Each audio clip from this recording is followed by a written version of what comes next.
avec ce sentiment de mission, ce sentiment d'accomplissement est si important, mais c'est tellement difficile pour certaines personnes de trouver ce sentiment de mission et d'accomplissement. Alors quel serait votre conseil pour les gens qui luttent avec ce genre de choses? Ok, c'est une excellente question, étant donné que je parle toujours de trouver son but. Et je le dirais de cette façon. Quand vous avez un objectif clair, vous ne voyez plus ça comme un travail.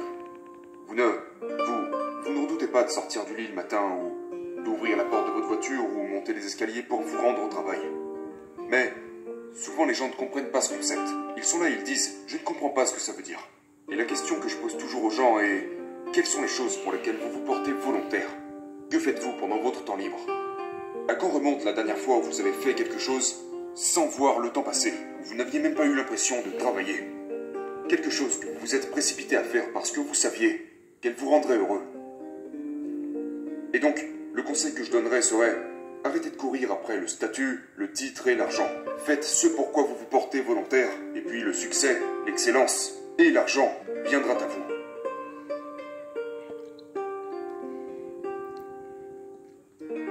Il ne s'agit pas seulement de poursuivre un but. Vous devez réaliser que ça vous demandera du courage, et vous devez être prêt à vous sacrifier. C'est exactement comme quand vous essayez d'apprendre une nouvelle compétence, une nouvelle technique. Votre qualité de vie, vos biens matériels et votre confort vont forcément diminuer. Donc je vais vous dire, oui, je ne veux pas induire en erreur les gens qui ont l'intention de réaliser de grandes choses. C'est effrayant. Votre qualité de vie et votre niveau de confort va forcément chuter.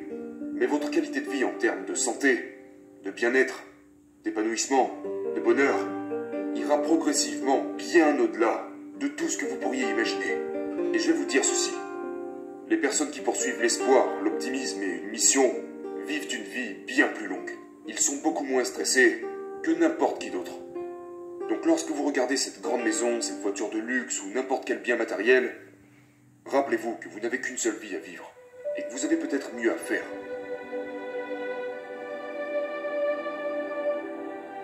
Vous devez être clair avec votre mission et vos buts, d'accord? Clair sur votre mission et vos buts. Et donc, vous savez, quels sont vos buts? Par exemple, gagner le championnat national.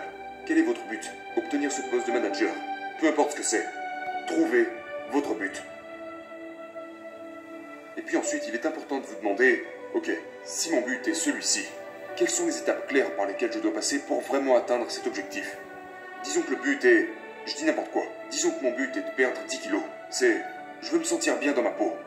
Donc mon but est de perdre 10 kilos. Ok, alors maintenant, qu'est-ce que je dois faire? Eh bien, je ne dois pas manger après 19 heures. Je vais boire 4 verres d'eau de plus par jour. Je vais faire de l'exercice 20 minutes par jour. Peu importe quelles sont ces choses. Trouvez-les.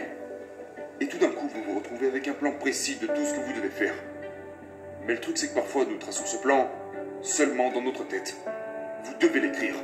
Vous devez savoir où vous êtes, où vous voulez aller, et ce qu'il vous faut faire pour y arriver. Parce que vous ne pouvez pas laisser vos buts s'échapper. Ils doivent constamment être avec vous, en plein milieu de votre miroir, près de votre écran d'ordinateur, sur la porte de votre frigo, sur votre bureau de travail, peu importe. Vos objectifs doivent être constamment dans votre champ de vision. Parce que s'ils ne sont pas dans votre champ de vision, quelque chose d'autre va prendre leur place. D'accord? Donc disons par exemple que mon but est d'obtenir ce travail de manager, et que j'ai identifié ce qu'il faut que je fasse pour y parvenir. Et puis soudain, hé mon gars, viens avec nous, on va au bar ce soir. Et puis je me retourne, je regarde mon ordinateur et je vois sur mon fond d'écran, manager avant 25 ans. Non, non, je dois constamment me rappeler quels sont mes buts et agir en permanence dans leur direction pour les atteindre.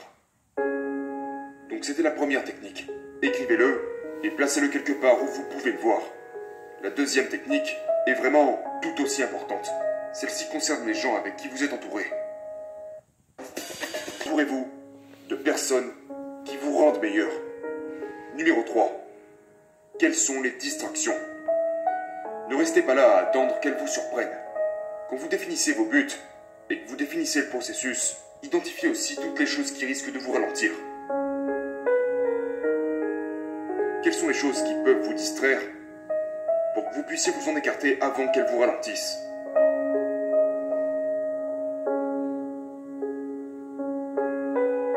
Le pouvoir de ce que nous croyons influence véritablement nos actions. Vos pensées influencent vos croyances qui influencent vos actions. La croyance en votre capacité à accomplir la tâche à accomplir influence plus que tout votre comportement. Donc personnellement, j'ai arrêté les pensées négatives. Oh mon Dieu, je pourrais jamais faire ça. Tais-toi. Mon Dieu, je pense pas que... Tais-toi. D'accord? Et puis alors, j'ai commencé à vraiment croire en moi. Une bonne façon de changer notre image de nous-mêmes est de changer la façon que nous avons de nous parler à nous-mêmes. Donc j'ai commencé à changer la façon dont je me parlais à moi-même. Alors quand je me rendais compte que j'avais affaire à une pensée négative dans ma tête, je me coupais moi-même la parole et je disais à voix haute « Stop! Arrête ça !» Et j'ai ensuite remplacé ces pensées négatives par des déclarations et des affirmations positives. Je peux tout apprendre. Les autres n'ont rien de plus que moi. Et mon préféré, je suis le capitaine de mon navire et le maître de mon destin.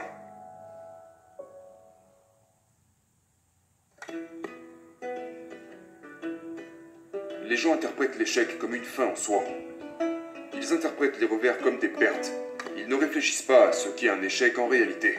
Et ce que j'essaye de faire comprendre aux gens, c'est que l'échec fait partie du processus, en particulier pour les plus ambitieux. Si vous n'échouez pas, si vous restez dans votre zone de confort, vous n'atteindrez pas le plus haut niveau. Vous n'excellerez pas dans votre domaine.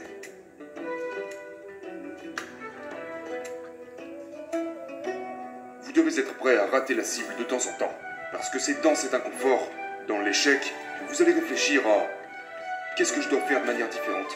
Qu'est-ce qu'il faut que je change ?» Et alors la croissance devient possible. Acquérir une compétence ne peut pas se faire du jour au lendemain. Échouer signifie pas encore. Et donc l'une des choses que vous devez reconnaître est que vos échecs ne veulent pas dire non. Vos échecs veulent dire pas encore. Donc, s'ils veulent dire pas encore, qu'entendez-vous par là? Eh bien, quel est le prochain?